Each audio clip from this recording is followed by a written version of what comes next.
Raggedy Ann started off to find the beautiful golden butterfly. And then she came to Uncle Unk's and Auntie Ant's store. Uncle Unk and Auntie Ant were close as fork and knife. He was the husband, she was the wifey wife. Uncle Unk's our uncles, Auntie Ant's our aunts. Auntie Ants wear skirts and lace, but Uncle Unks wear pants.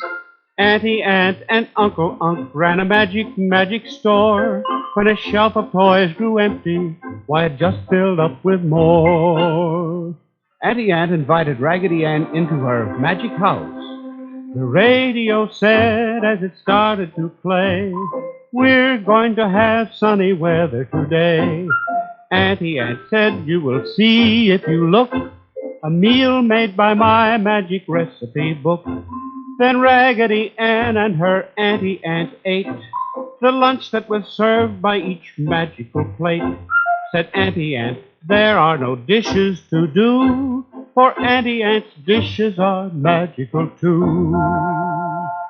After lunch, Raggedy Ann and Auntie Ant started out to find Raggedy Andy and Uncle Unk.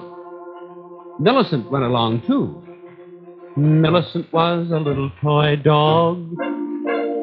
Millicent wagged her little short tail. Millicent had a silly little Millicent nose. She could follow any trail.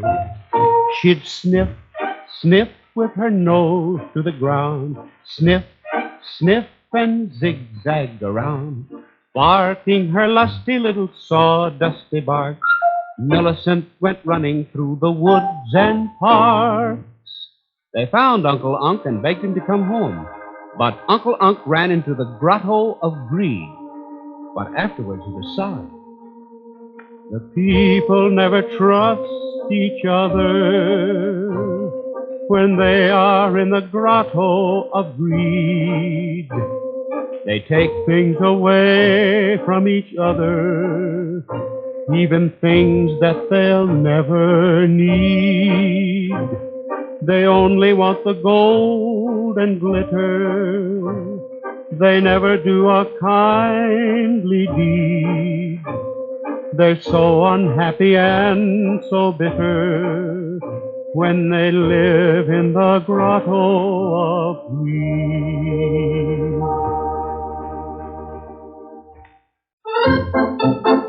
After his friends rescued Uncle Unk, they had a picnic by the Weenie tree.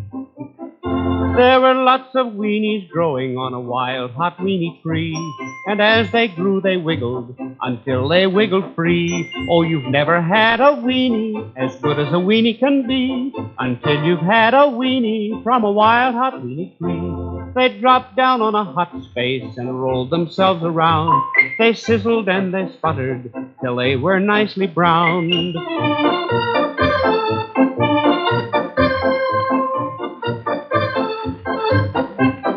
As soon as they popped open, they started on a run, right through a bowl of mustard and hopped inside a bun. Oh, you've never had a weenie as good as a weenie can be until you've had a weenie from a wild hot weenie tree. A cow came by. She said, "Good morning." My lady cow said, "Don't you think my hat is sweet?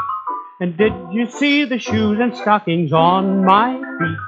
My dress is what the better kind of cows will wear when we all sing together at the county fair." Uncle Unk ran off again, and they found him in an old castle where the golden butterfly fluttered above, a truly lovely sight.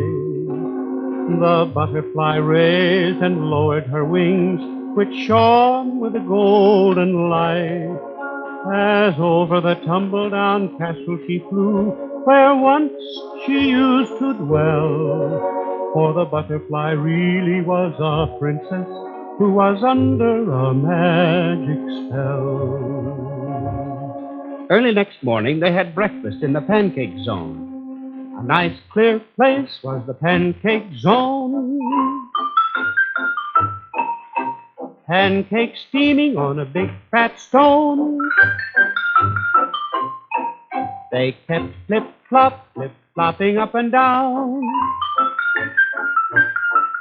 until they all were a golden brown by the lake in the pancake zone. Uncle Unk was content just to be Uncle Unk, and that made Raggedy Ann very happy. There's a castle of content for every girl and boy. There's a world that's full of good things for us to enjoy. There are many things to see and many things to do.